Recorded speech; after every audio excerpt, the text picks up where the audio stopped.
ہر شگاف سے اندر جھانکنے کے لیے مجھے دیوار کی جڑ تک پہنچ کے خود کو پنجوں پر اوپر اٹھانا پڑتا تھا۔ نازو قد میں میرے شانے تک ہی پہنچتی تھی۔ وہ پنجوں پر اٹھ کے بھی اندر نہیں دیکھ پا رہی تھی۔ اندر کچھ نہیں ہے، میں نے کہا۔ کچھ نہیں ہے؟ تو پھر تم کیا دیکھ رہے ہو؟ اس نے کہا۔ میں بھی یہ سب دیکھنا چاہتی ہوں۔ ضرور دیکھو، میں نے کہا اور آگے بڑھ گیا۔ نازو نے چڑھ کر ایک اینٹ پر دوسری اینٹ رکھی۔ اینٹوں کی وہاں کوئی کمی نہ تھی۔ 1 فٹ اونچا چبوترا سا بنا کے وہ مطمئن ہو گئی کہ اب وہ بآسانی شگاف تک پہنچ جائے گی۔ اس نے اوپر چڑھ کے ایک شگاف کے کنارے کو تھامنے کی کوشش کی، مگر پیروں کے نیچے اینٹوں کا توازن بگڑ گیا۔ وہ خود کو سنبھال نہ سکی۔ میں گرنے کی آواز پر پلٹا اور دوڑ کر اسے اٹھانے گیا، مگر وہ خفت مٹانے کے لیے خود ہی فوراً اٹھ کھڑی ہوئی۔ کیا ہوا؟ میں نے کہا۔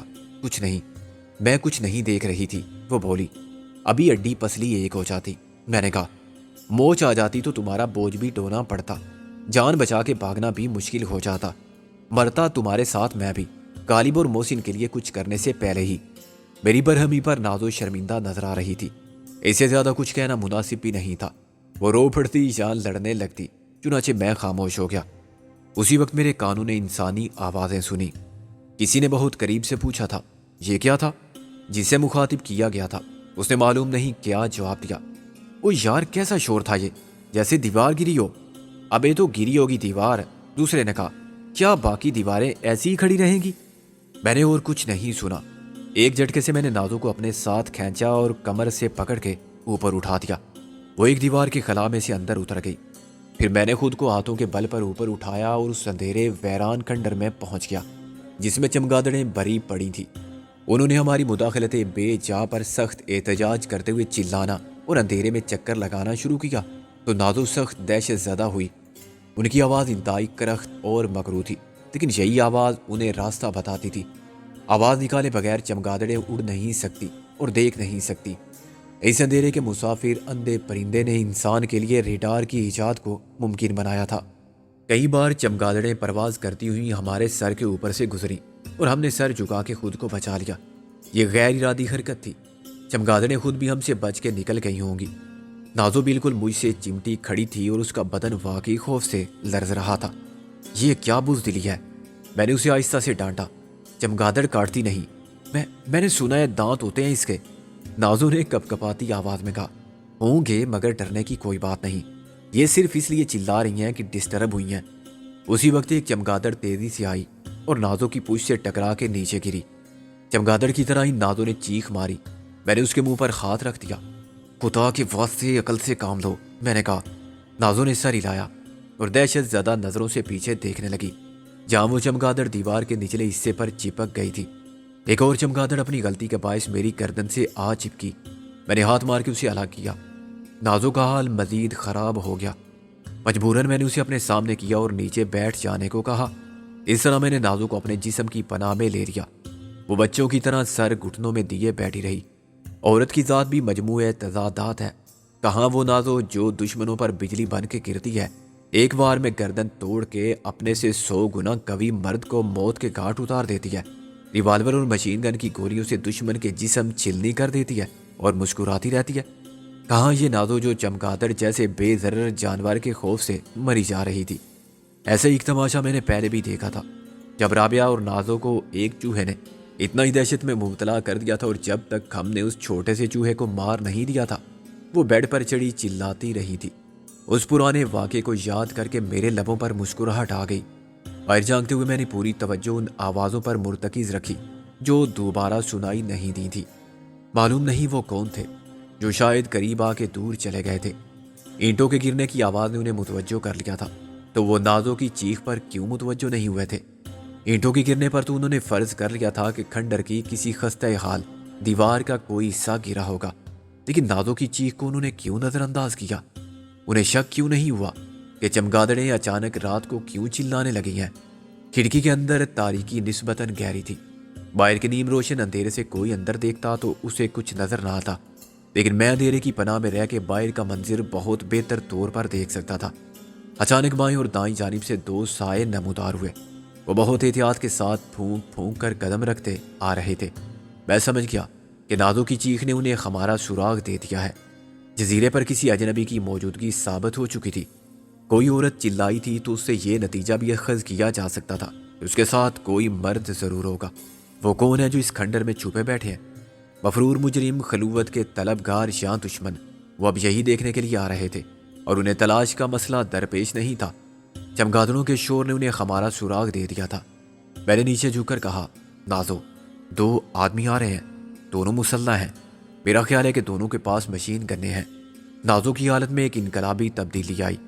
یک لخت وہ کوئی عام لڑکی نہیں رہی، وہ نازو بن گئی، جس کی مدد پر میں پوری طرح انحصار کر سکتا تھا۔ کس طرف سے آ رہے ہیں؟ اس نے کھڑے ہو کر کہا۔ دونوں طرف سے آ رہے ہیں، تمہاری دعوت پر۔ میں نے کہا، آنے دو، خاطر تواضع بھی ہو جائے گی، نازو نے مضبوط پر یقین لہجے میں کہا۔ میں نے پھر باہر جھانک کر دیکھا تو مجھے 2 کی جگہ ایک سایہ نظر آیا۔ میں نے آنکھیں پھاڑ کے زیادہ غور سے پس منظر کی تاریکی میں دوسرے سائے کو تلاش کرنے کی بے سود کوشش کی۔ وہ اگر ہوتا تو ضرور نظر آتا، قریب آ جانے کے بعد زیادہ نمایاں ہوتا، مگر وہ غائب ہو چکا تھا۔ میں اسے بھوت یا آسیب نہیں تسلیم کر سکتا تھا جو پل میں نظر آئے اور پل میں اوجھل ہو جائے۔ وہ کسی خاص مقصد کے تحت روپوش ہوا تھا، اور یہ مقصد تھوڑا سا سوچنے پر فوراً میرے ذہن میں آ گیا۔ وہ بھی کسی کھڑکی میں داخل ہو گیا تھا۔ انہوں نے باہمی صلاحی مشورے سے جو حکمت عملی تیار کی تھی وہ ہمیں دونوں طرف سے محصور کرنے کے لیے تھی۔ ایک ساتھ وہ دونوں ایک ہی راستے سے اندر نہیں آنا چاہتے تھے۔ میں نے پلٹ کر دیکھا تو مجھے اپنے سامنے کی دیوار میں ایسی ہی دوسری کھڑکی نظر آئی۔ ایک چوکور شگاف تھا جو پرانے محل کی وسیع خوابگاہ کی دیوار میں باقی رہ گیا تھا۔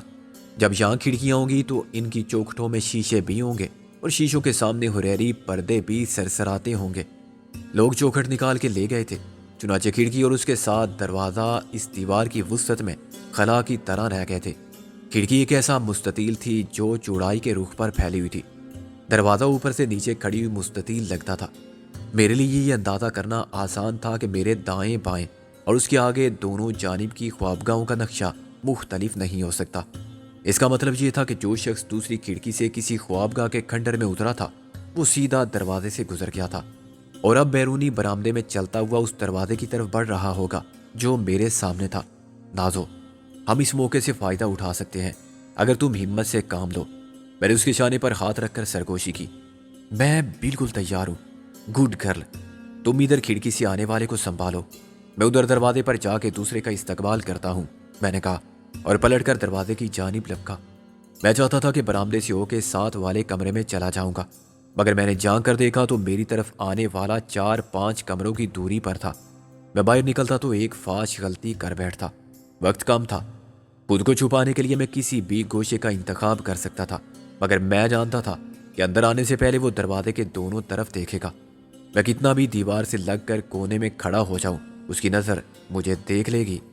میں نے اس کونے کو ترجیح دی جہاں دیوار اور فرش ملتے تھے اور دروازے سے دور عین کھڑکی کے نیچے ہاتھ اکڑا کے بالکل ساکت ہو گیا۔ میں نے سامنے والی دیوار کی کھڑکی میں نازو کو ایسے بیٹھا ہوا دیکھا کہ وہ مجھے فریم میں لگی ہوئی تصویر جیسی نظر آئی۔ میں اس کا سائیڈ پوز دیکھ رہا تھا۔ سیاہ چست لباس میں اس کے بدن کے سب خطوط بہت واضح تھے۔ وہ پیر سمیٹ کر اپنا توازن قائم رکھتے ہوئے چوکھٹ میں یوں بیٹھی ہوئی تھی کہ اس کی پشت دیوار سے لگ گئی تھی۔ یہ مشکل سے 8-10 انچ چوڑی جگہ تھی جہاں وہ بڑے سکون سے بیٹھی قریب آنے والے کو دیکھ رہی تھی۔ میں سمجھ گیا کہ اب وہ کیا کرے گی، وہ اپنے عورت ہونے کا فائدہ اٹھائے گی۔ اے لڑکی، کون ہے تو؟ کسی نے درست لہجے میں کہا۔ نازو کھل کھلا کے ہنس دی۔ تم کو کیا لگتی ہوں میں؟ اور کون ہے تیرے ساتھ؟ اب یہ بھی میں بتاؤں تم جو ہو؟ نازو پھر ہنسی۔ بکواس مت کر، کوئی مرد تھا تیرے ساتھ؟ تھا کیا مطلب؟ اتنی جلدی تم مرد نہیں رہے؟ نازو نے بڑی بے شرم شوخی کے ساتھ کہا۔ پھر وہ باہر کود گئی۔ میں نے اچانک کھڑکی کے خلا میں ایک سایہ نمودار ہوتے دیکھا۔ اندر کون ہے؟ وہ گھرا کے بولا۔ سامنے آ جاؤ ورنہ گولی مار دوں گا۔ یہ ایک ایسی بات تھی جیسی ایک ماسٹر صاحب نے غصے میں کی تھی کہ جو بچے غیر حاضر ہیں وہ کھڑے ہو جائیں۔ جب میں نے کوئی حرکت نہیں کی تو اس نے ٹارچ روشن کی۔ ٹارچ کی تیز روشنی کا دائرہ ویران کھنڈر کمرے کی ایک دیوار سے دوسری دیوار تک گیا۔ چمگادڑوں نے پھر وحشت میں چیخنا اور گردش کرنا شروع کیا۔ میں اس روشنی کے زد میں نہیں آیا۔ چراغ تلے اندھیرا والی بات پھر درست ثابت ہوئی۔ میری تھوڑی سی دور اندیشی نے مجھے بچا لیا تھا۔ اس نے آگے جھک کر عین کھڑکی کے نیچے دیکھنے کی ضرورت ہی محسوس نہیں کی۔ کمال ہے، وہ بڑبڑایا، کوئی بھی نہیں ہے یہاں تو۔ باہر سے ایک ایسی آواز آئی جیسے کوئی ٹہنی چٹکی ہو۔ مگر پھر درخت زمین پر گر گیا۔ نازو کو ایک نازک حسین لڑکی سمجھنے کی غلطی کرنے والا اپنے انجام کو پہنچا۔ میں نے وہیں لیٹے لیٹے جان لیا۔ ٹارچ کی روشنی ایک لکیر کی صورت میں سامنے والی کھڑکی کے خلا سے گزری۔ روشنی کو باہر کی تاریکی نے جذب کر لیا۔ ٹارچ والا اب دروازے کی طرف سے کمرے میں آیا اور سیدھا آگے بڑھا۔ شاید وہ دیکھنا چاہتا ہوگا کہ اس کا ساتھی کہاں ہے۔ وہ اسے بتانا چاہتا ہوگا کہ ان کا اندازہ غلط ہو گیا اور اس کمرے میں کوئی نہیں جس میں چمگادڑیں چلا رہی ہیں۔ میں نے اسے پیچھے سے جس لگا کے جا لیا۔ اسے پلٹ کر دیکھنے اور حیران ہونے کا موقع بھی نہیں ملا۔ میرے ایک ہاتھ نے اس کی گردن کو شکنجے کی طرح جکڑ لیا۔ سانس رک جانے سے وہ تڑپا، مگر میری گریف سے نکلنا ممکن نہ تھا۔ پیچھے سے ہاتھ مار کے میں نے اس کی گردن توڑ دی۔ اس کا سر ایک دم آگے جھک کر جھولنے لگا تو میں نے اسے چھوڑ دیا اور وہ فرش پر سر کے بل جا گرا۔ میں نے اس کی مشین گن اٹھائی اور کھڑکی کی طرف لپکا۔ نازو کھڑکی کے نیچے کھڑی مسکرا رہی تھی۔ اس نے مشین گن میری طرف اچھال دی۔ میں نے اسے بڑی مشکل سے کیچ کیا اور نیچے رکھ دیا، اس مشین گن کے ساتھ جو ابھی میں نے چھینی تھی۔ نازو نے اپنے دونوں ہاتھ اوپر اٹھائے۔ میں نے اپنے ہاتھ نیچے بڑھائے اور وہ سپرنگ کی طرح اچھل کے اندر آ گئی۔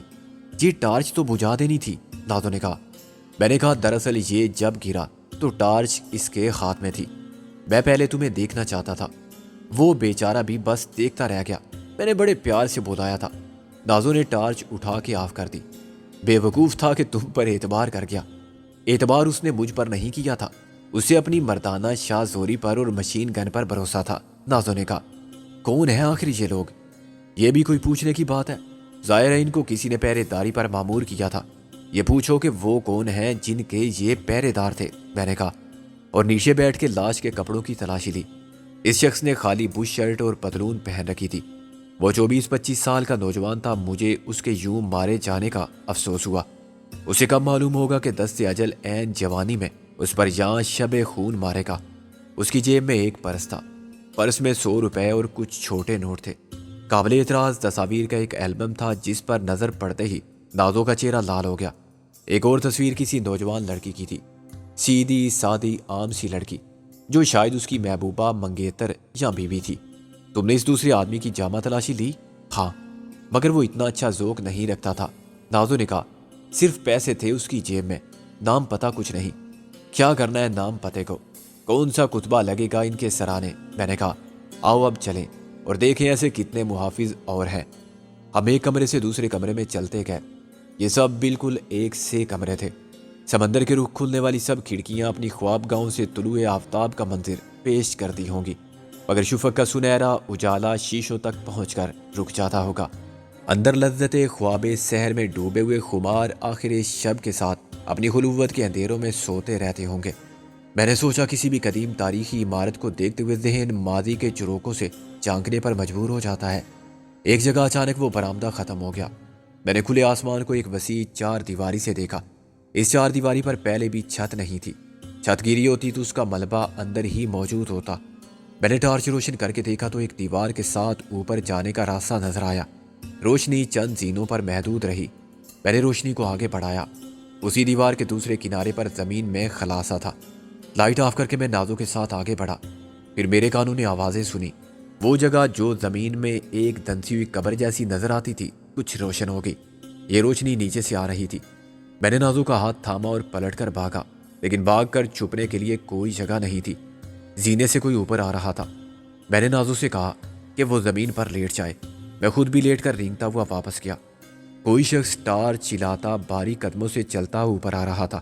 جب اس کا سر زمین سے طلوع ہوا تو میں اس سے کافی دور تھا، اور اگر رینگتا ہوا جاتا تو اس تک نہ پہنچ پاتا۔ چنانچہ میں نے پیچھے سے اسے قابو کرنے کا فیصلہ کیا۔ شاید نازو نے دوری سے اندازہ کر لیا تھا کہ مجھے دشواری کا سامنا ہے۔ اس نے بڑی ذہانت کا ثبوت دیا اور وہیں لیٹے لیٹے ہاتھ گھما کے ایک پتھر پھینکا۔ پتھر دیوار پر لگا تو اوپر آتے ہی اس شخص نے آواز کی سمت میں دیکھا اور مجھے اٹھنے کی مہلت مل گئی۔ میرے قدموں کی آہٹ پر وہ ایک دم گھوما۔ سیاہ لباس میں ایک شخص کو مشین گن کے ساتھ حملہ آور ہوتا دیکھ کر ایک لمحے کے لیے وہ مفلوج ہو گیا۔ پھر اس نے اپنی مشین گن اٹھانے اور منہ کھول کے چلانے کی کوشش کی، مگر میں نے اسے دبوچ لیا۔ اس کے ہاتھ سے مشین گن چھوٹ گئی۔ آواز نکلتے ہی میرا ہاتھ اس کے منہ پر جم گیا۔ میں نے اس کی گردن کو بغل میں دبا کے ایک جھٹکا دیا، اس کے قدم اکھڑ گئے۔ میں اسے اپنے ساتھ گھسیٹ کر لے گیا۔ پہلے کمرے کے کھنڈر میں جا کے میں نے اس کو دیوار کے ساتھ لگا دیا اور ایک پاؤں اٹھا کے گھٹنے سے اس کا پیٹ دبا لیا۔ نازو میرے قریب ٹارچ روشن کیے کھڑی رہی، روشنی سیدھی اس کی آنکھوں میں پڑ رہی تھی۔ میں نے کہا، اگر تم زندہ رہنا چاہتے ہو تو اس کی ایک ہی صورت ہے، ہمیں اپنا نیا آقا مان لو۔ تمہارے 2 ساتھیوں کی گردن خام مولی گاجر کی طرح توڑ چکے ہیں ایسے، نازو نے کہا، اور ایک دلچسپ حرکت کی۔ اس نے وہیں کھنڈر کے ملبے سے ایک پرانا لکڑی کا تختہ اٹھا لیا تھا۔ یہ لکڑی کا تختہ بھی نہیں، کسی چوکھٹ کا 1 فٹ لمبا ٹکڑا تھا، 6 انچ چوڑا اور تقریباً 1 انچ موٹا۔ نازو نے اسے پورے اعتماد کے ساتھ ایک ہاتھ سے تھاما، تھوڑا سا اوپر اٹھا کے چھوڑا اور بڑی برق رفتاری سے دوسری ہاتھ کی ہتھیلی کا کھڑا وار کر کے 2 ٹکڑے کر دیا۔ یہ خطرناک مظاہرہ تھا، خطرناک اس لیے کہ نازو آؤٹ آف پریکٹس تھی۔ مشق جاری ہو تو آدمی 1 یا 10 تختے ہاتھ مار کے توڑنے پر قادر ہو جاتا ہے۔ اس کے علاوہ ایسے مظاہروں کے لیے توازن اور ارتکاز کی ضرورت پڑتی ہے۔ نازو نے یہ مظاہرہ اپنی طاقت سے حریف کو امپریس کرنے کے لیے کیا تھا، مگر یہ مظاہرہ ناکام بھی تو ہو سکتا تھا۔ وار کے غلط پڑنے سے نازو کی کلائی ٹوٹ سکتی تھی یا اس کا ہاتھ زخمی ہو سکتا تھا، لیکن اس نے اتفاق سے تختہ 2 ٹکڑے ہو گیا۔ تمہاری گردن اس تختے سے زیادہ مضبوط نہیں ہو سکتی، میں نے کہا، اور یہ تو کھیل تھا عورت کے نازک ہاتھوں کا۔ میرا ہاتھ تمہارے سر کو ناریل کی طرح پاش پاش کر دے گا۔ دہشت اس شخص کی آنکھوں میں اتر آئی تھی۔ اس نے اقرار میں سر ہلایا تو میں نے اسے آزاد کر دیا۔ یہ اچھی طرح سمجھ لو کہ تم نے آواز نکالی تو خود اپنی موت کو آواز دو گے۔ مدد کرنے والے تمہاری لاش ہی اٹھا سکتے ہیں، تمہیں بچا نہیں سکتے۔ تم کون لوگ ہو؟ اس نے مدراسی لہجے میں اردو کا کباڑا کرتے ہوئے کہا۔ ہم سوال کریں گے، تم جواب دو گے، میں نے کہا۔ جواب غلط ہوئے تو ذمہ داری بھی تمہاری۔ ہم پیشہ ور قاتل ہیں اور بہت بڑے ٹھیکے بھی لیتے ہیں۔ پورے خاندان یا برادری کو صاف کرنا ہو، کسی گروہ کا خاتمہ کرنا ہو، تم کس گروہ سے تعلق رکھتے ہو؟ کسی گروہ سے نہیں، وہ اونٹوں پر زبان پھیر کے بولا۔ بیوی بچے تو ہوں گے تمہارے؟ اس نے اقرار میں سر ہلایا۔ ان کی بات مت کرو، میں نے کہا۔ سوچنا تو پڑتا ہے نا کہ بعد میں ان کا کیا بنے گا۔ بعض لوگ اتنے بیوقوف ہوتے ہیں کہ ہم سے زیادہ چالاک اور بہادر بننے کی کوشش کرتے ہیں، خود تو مر کھپ جاتے ہیں، بیوی خوار ہو جاتی ہے۔ آج کل کون مدد کرتا ہے کسی کی؟ بے غرض، خاص طور پر ممبئی میں فوراً آ جاتے ہیں گید۔ نازو نے میری بات کی تائید کی۔ بچے پھر ماں کی کمائی کھا کے پلتے ہیں، میں نے کہا۔ ہماری باتوں کا خاطر خواہ اثر ہوا، وہ ہاتھ جوڑنے لگا۔ بھگوان کے واسطے دیا کرو مجھ پر، میرے دونوں بچے بہت چھوٹے ہیں۔ پھر تو بیوی جوانی ہوگی تمہاری، میں نے سوچ کر کہا۔ بہت برا ہوگا اگر وہ کسی کوٹھے پر نہیں، ایسی نہیں ہے وہ اذیت سے چلایا۔ چلاؤ نہیں، میں نے اس کی گردن دبوچ کے کہا۔ عورت کیسی بھی ہو مجبور ہو جاتی ہے، مجبور کر دی جاتی ہے۔ کون مرنے دیتا ہے ایک جوان خوبصورت عورت کو؟ اور تم کو اس کا اتنا ہی خیال ہے تو پھر بتاؤ کہ یہاں تم کیا کر رہے ہو؟ نازو نے کہا۔ مجھے انہوں نے ملازم رکھا ہے۔ نام بتاؤ ان کا، نازو بولی۔ تریونی نے، اور اس کے ساتھ جو 3 آدمی یہاں آتے ہیں، میں ان کے نام نہیں جانتا۔ صورت تو دیکھی ہوگی ان کی، بڑھیا بتاؤ، میں نے کہا۔ اس نے کہا، ایک تو بہت بڑی داڑھی والا ہے، اس کا پیٹ بھی بہت بڑا ہے، ایک آنکھ میں کچھ فرق ہے، ایک پاؤں سے لنگڑا کے چلتا ہے، موٹے فریم کا باری شیشوں والا چشمہ لگاتا ہے۔ میں نے سوچتے ہوئے کہا، بات بات پر ماشاء اللہ سے سبحان اللہ کہتا ہے۔ اس کا چونکنا دلیل بن گیا کہ میں نے جو تیر اندازے سے چلایا تھا وہ نشانے پر لگا ہے۔ ہاں، تم جانتے ہو اسے؟ میں نے کہا تھا کہ سوال مت کرنا، میں نے گھرا کر کہا۔ دوسرے کا اولیہ بتاؤ۔ دوسرا کوئی نیگرو ہے، کالا، چوڑی ناک والا، سر کے بال سخت اور مڑے ہوئے۔ میں نے کہا، کانوں میں پیتل کی بالیاں پہنتا ہے؟ وہ پھر چونکا۔ ہاں، اور وہ گونگا ہے، بات سن سمجھ لیتا ہے مگر جواب اشاروں میں یا پھر لکھ کر دیتا ہے۔ میں چکر میں پڑ گیا۔ پہلے اس نے حاجی عبداللہ کو اولیہ بیان کیا تھا، مگر اس میں ایک بات غلط تھی۔ حاجی عبداللہ کے کسی پاؤں میں لنگ نہیں تھا۔ دوسرا آدمی استاد پیڈرو کے سوا کوئی نہیں ہو سکتا تھا، مگر وہ گونگا نہیں تھا۔ جب اس نے تیسرے آدمی کی بات کی تو میرے اندازے کے مطابق وہ چودھری دلاور ثابت ہوا، مگر اس کے متعلق بھی ایک بات حقائق کے خلاف تھی۔ اس نے کہا کہ تیسرا شخص اندھا ہے اور ہر وقت گہرے سیاہ رنگ کا چشمہ لگاتا ہے، لیکن وہ چھڑی کے بغیر بھی بڑے اعتماد کے ساتھ چلتا ہے۔ میں سمجھ گیا کہ یا تو جانتے بوجھتے یہ شخص اولیے کو غلط کروا رہا ہے، یا ان تینوں نے اپنی شخصیت کے ظاہری روپ کو بدل رکھا ہے۔ میں نے کہا، تم کچھ غلط بیانی کر رہے ہو، ابھی وقت ہے، سوچ لو، اگر کچھ جھوٹ پکا ہے تو بتا دو۔ میں نے سب ٹھیک بتایا ہے، بھگوان کی سوگند کھا کے کہتا ہوں۔ وہ گڑ گڑانے لگا۔ اچھا،